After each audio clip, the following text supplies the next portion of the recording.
చేసుకుని కోడలు వశం చేసేసుకుంటోంది, అక్కడి నుంచి అది వంట చేసేస్తోంది, అదే అన్నం పెట్టేస్తోంది, ఇన్నాళ్లు కనిపించాను అని అనుకోరు అత్తగారు. సంతోషిస్తుంది.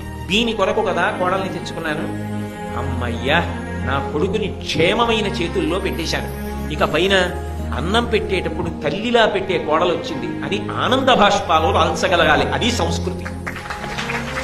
తప్ప కోడల మీద కూడా ఏడిస్తే ఇంకా ఏం బ్రతుకంటది? అలా ఉండకూడదు. కోడలు ఇంటి విషయాలు చూస్తుంటే అత్తగారు ఆనందపడాలి, అప్పచెప్పాలి కోడలికి. ఒక్కొక్క పని కోడలికి చెప్పి కోడలి అభ్యున్నతిని పొందడానికి, కోడలి ద్వారా ఇల్లు వృద్ధిలోకి రావడానికి ధర్మానుష్ఠానాన్ని నేర్పాలి.